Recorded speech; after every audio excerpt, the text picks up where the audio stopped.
Hey everybody, and welcome back to another episode of Video Game Pickups. And I think I've said this at almost the beginning of damn near every episode of Video Game Pickups that I've shot in the last couple of months. But man, it has been a while since I have done a Video Game Pickups. Because there's just a good stretch of the year. It's probably been a year where I was just kind of like, you know what? Let me step back from collecting a little bit. It's getting a little pricey for my blood. There's some other things I've got, some other expenses and stuff I got to take care of. Let me just kind of step back. But in, I guess, the coming months, or in the months since then, I've kind of gradually started to pick up more stuff and got some more games, which is always great because we're back with fresh, new games, bits of plastic and data that just make the chemicals in our brain go, yeah, that's the stuff. That's what we're here for.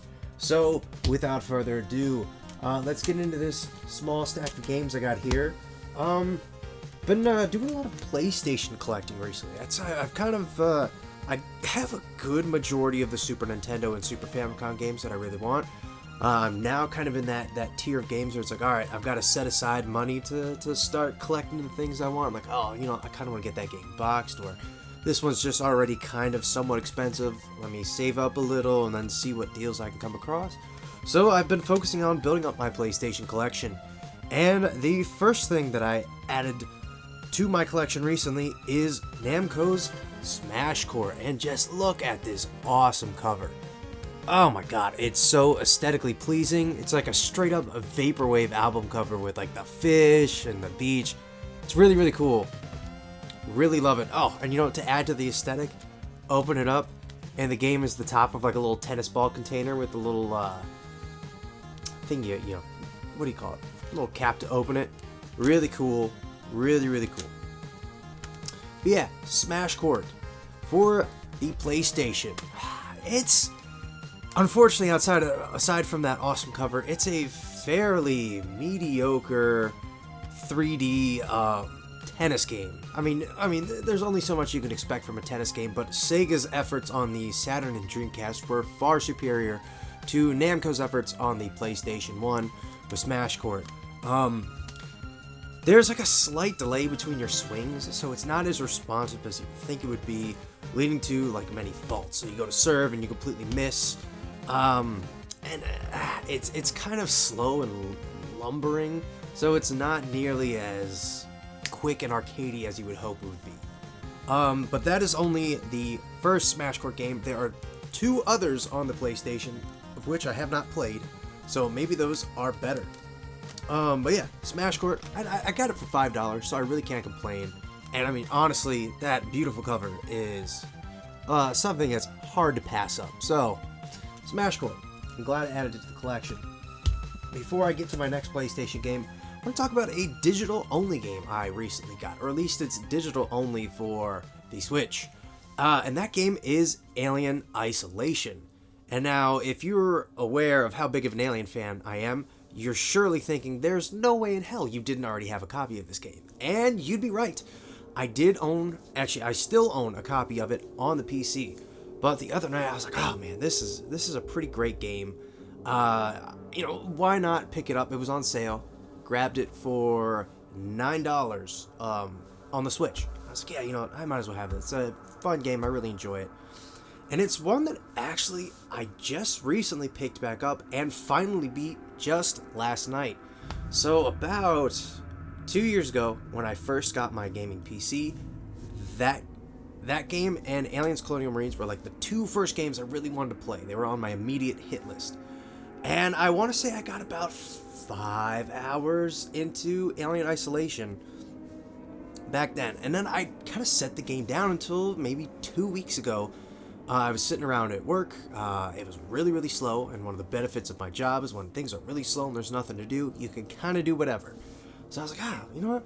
Let me just load up my Alien Isolation save and see how screwed I am. And I loaded it up and just kind of kept playing for a couple hours and was like, oh man, I forgot just how great this game is. I mean, it oozes atmosphere.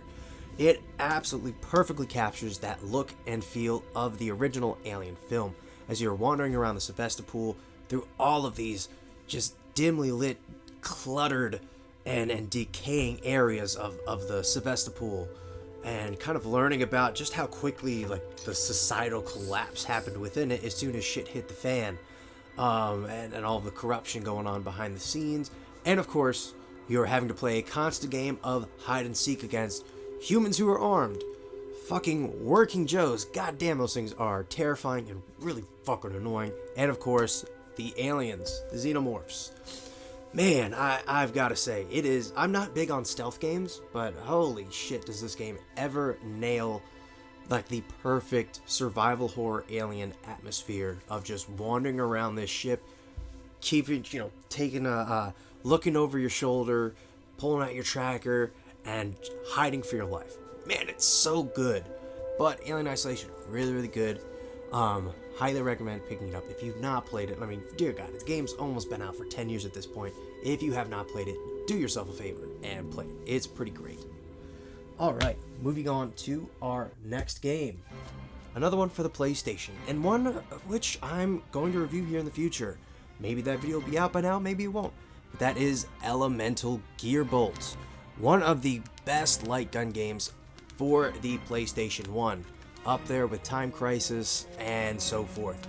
But it's brought to us by the people at Working Designs, or at least the US version is. This is a Japanese copy which costs significantly less than the rather expensive US copy.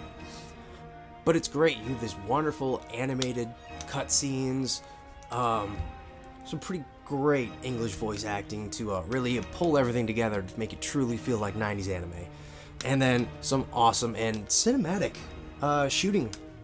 Light gun action. It's a lot of fun. And it's a short 6 stages, but it is not an easy game. You will know these levels front to back by the time you see those credits roll, because you will need to be quick on the draw to hit anything and everything that comes your way.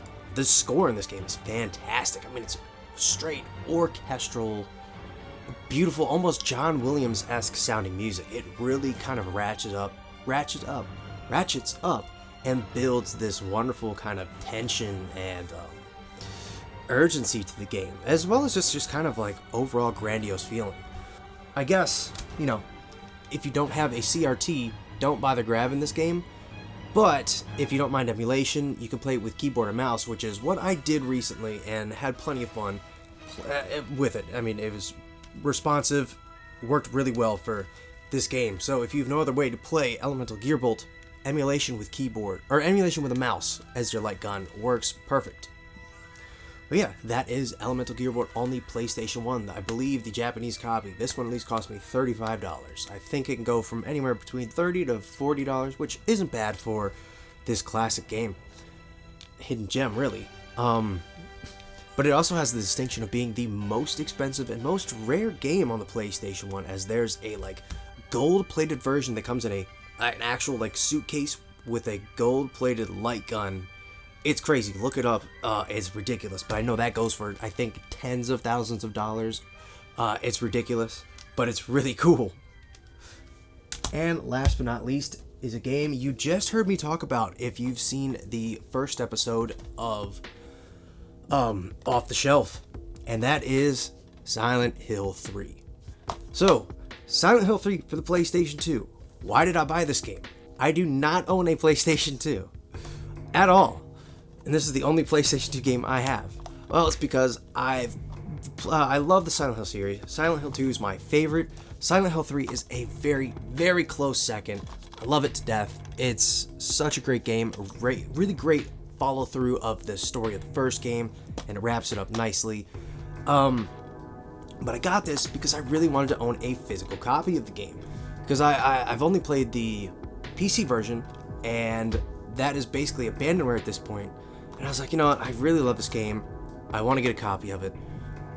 But it was really expensive, unless you get a Japanese copy. They're like $30 for a Japanese copy, as opposed to like the $120, almost $200 for a US copy. And the best part is that if I do get a PlayStation 2, I can still play it on this because the Japanese version has the English in it. You can change the language. So yeah, Silent Hill 3, a fantastic survival horror game.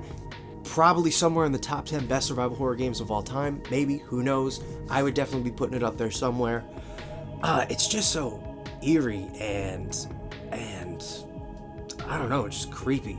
Much like Alien Isolation, it just has plenty of atmosphere. I mean, as with any Silent Hill game, you end up in all these creepy abandoned places, and I really love the places you go in 3. The mall ends up being really spooky, really creepy.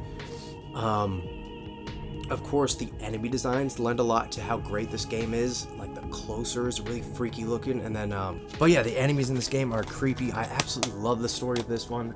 How Heather's just basically trying to get home from the mall, and just shit hits the fan, and Dahlia shows up, basically trying to resurrect her god through some crazy plan she has. And, of course, it's wild and ridiculous, and you have to make your way through the decay and the fog, and unravel what is a wonderfully written story.